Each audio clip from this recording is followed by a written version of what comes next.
वो कहते हैं ना कि ख्वाब सच्चे नहीं होते, और यही बात थी कि ड्रीम बाज़ार कराची ने ऐसा ख्वाब दिखाया कराची वालों को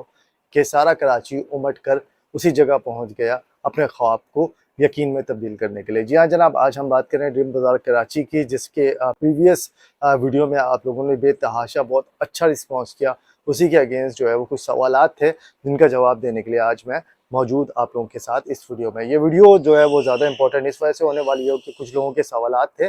कि भाई ये ड्रीम बाज़ार कब खुलेगा, ये ड्रीम बाज़ार क्या था और इसके पीछे जो है वो क्या कहानी हुई। तो ये सारी बातें बताने के लिए मैंने सोचा कि क्यों ना एक प्रॉपर वीडियो बनाई जाए जिसमें से आप लोगों से तमाम सवालात के जवाबात भी हो जाएंगे और साथ साथ आप लोगों को इस बात की नॉलेज भी हो जाएगी कि अब जब ऐसी कोई प्रमोशन आती है तो उस दौरान आप लोगों ने क्या करनी चाहिए। जी हाँ जनाब, बात करते हैं हम स्टार्टिंग जब हम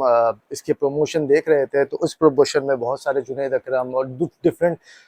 किस्म के व्लॉगर्स ने भी जो है वो इसमें भरपूर साथ दिया। पब्लिसिटी इतनी ज़बरदस्त की गई थी, उसकी प्रमोशन कह लें या उनको व्लॉगर्स को पैसे देकर या पेड प्रमोशन, जो कुछ भी जो भी ब्रांड है जो अपने प्री लॉन्च के से पहले अपनी प्रमोशन किया करता है उन्होंने भी किया। और ये प्रमोशन इस कदर ज़्यादा हो गई कि हर एक आदमी जो कि मोबाइल यूज़ कर रहा था कराची वाला, उस तक वो वीडियो पहुंच गई कि ड्रीम बाज़ार कराची में 50 रुपए की आपको शर्ट मिल जाएगी और 200 रुपये 100 रुपये के अंदर आपको पैंट मिल जाएगी। ये प्रमोशन ऐसी होनी थी, शायद ड्रीम बाज़ार वालों को भी इस बात का अंदाज़ा नहीं था और सारी की सारी पब्लिक जो है वो उमड़ कर 30 अगस्त को ड्रीम बाज़ार कराची में उस वक्त से, यानी कि जो वक्त तयन हुआ था 2 बजे, उससे पहले भी जो है वो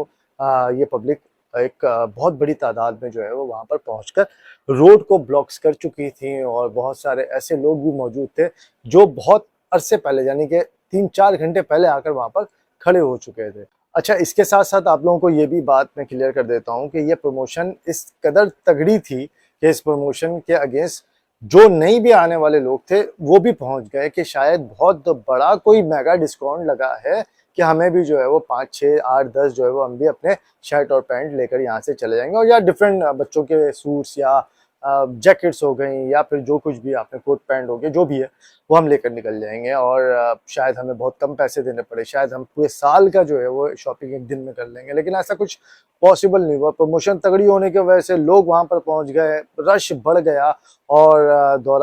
उस दौरान जिस वक्त जो है वो गेट ओपन होना था उस दौरान वो गेट ओपन नहीं हुआ है। लेकिन जब वो ओपन किया गया या कह लें कि तोड़ दिया गया, जैसे कि आप लोग वीडियो में देख भी सकते हैं, तो शायद उस वक्त जो है वो लोग बड़ी तादाद में मॉल के ड्रीम बाज़ार के अंदर एंटर हो गए। जब वो एंटर हो गए तो फिर उन आवाम को, इतनी सारी आवाम को एक साथ जो है वो टैकल करना, एक साथ हैंडल करना बहुत मुश्किल होगा। लोगों ने जो है वो अपनी मर्जी से चीज़ों को इधर से उधर बखेरा,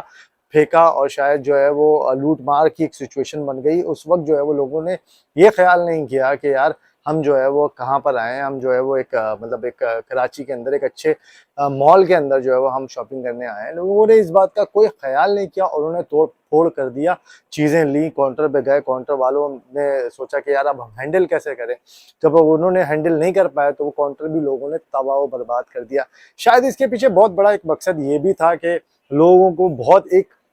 टाइम से पहले जो है वो उनको रोका गया, जिस टाइम पे उनसे वादा किया गया तो उस टाइम पे उसको एंट्रेंस नहीं दी गई, तो लोगों के अंदर एक थोड़ा बहुत जो एग्रेशन था वो एग्रेशन वो कहीं ना कहीं दिखाना था, लोगों ने वो एग्रेशन वहां पर दिखाना शुरू किया। अब बात ये कर लेते हैं कि क्या ये सब कुछ जो है वो सब कुछ सही हुआ, लोगों ने जो है वो सही तौर पर रिस्पॉन्स किया या फिर ऐसा नहीं होना चाहिए था। तो मेरे ख्याल से ऐसा नहीं होना चाहिए था। खैर जी, अब वीडियो बनाने का मकसद ये था कि आप लोगों तक ये बात पहुंचाई जाए कि जब भी कोई ऐसी प्रमोशन हुआ करे या कुछ ऐसा हुआ करे तो कोशिश ये किया करें कि उस दिन ना जाएं या फिर दूसरे दिन जाएं, या फिर अगर वो 3 दिन की कैंपेन है तो तीसरे दिन या मिड ऑफ द डे जाएं। पहले दिन इतनी ज़्यादा हाइप क्रिएट करके आप सोचें कि खुद कि अगर आपके पास वो वीडियो पहुँच गई है तो इसमें इनके पूरे कराची के पास वो वीडियो पहुंची होगी। और जो ये ड्रीम बाज़ार के मालिकान है या जो लोग भी हैं जो कि इनके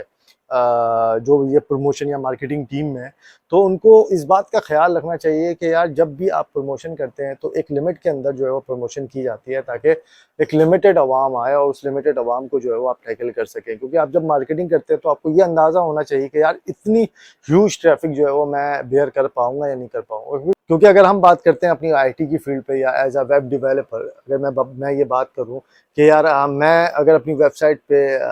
1 लाख की ट्रैफिक जनरेट कर देता हूं, लेकिन मेरी बैंडविड्थ जो है वो 10,000 ट्रैफिक को सपोर्ट करती है, तो ऑब्वियस सी बात है मेरी वेबसाइट क्रैश हो जानी है। तो मैं उतनी ट्रैफिक को डाइवर्ट करूंगा या उतनी ट्रैफिक को बेयर करूंगा जितनी मैं जो है वो उसको बेयर कर सकता हूँ या बर्दाश्त कर सकता हूँ, जो मेरी कैपेसिटी है। अब कैपेसिटी से ऊपर जाकर उस चीज़ को जो है वो अगर आपने अपनी तरफ डाइवर्ट कर लिया, तो डेफिनेटली जो है उसका अंजाम यही होना है जो कि ड्रीम बाज़ार कराची में हो। और इससे एक लेसन ये समझने को या सीखने को मिलता है, जो कि नए प्रमोटर या नई मार्केटिंग स्ट्रेटजी जो क्रिएट करते हैं उनको ये समझने की ज़रूरत है कि यार आप जब भी ऐसी कोई प्रमोशन करें तो आप इस बात का ख्याल रखें कि उस प्रमोशन से कितनी ट्रैफिक जनरेट होगी और उसको आप टैकल कर पाएंगे या नहीं कर पाएंगे, क्योंकि एट द एंड बेयर आप नहीं करना होता है। खैर जी, ये वीडियो का बनाने का मकसद आप लोगों तक ये इन्फॉर्मेशन देना था। होपफुली आप लोगों तक ये इन्फॉर्मेशन चली गई होगी। अपना बहुत सारा ख्याल रखिएगा, दुआओं में याद रखिएगा। आप मुझे दे इजाज़त। Take care. अल्लाह हाफिज़।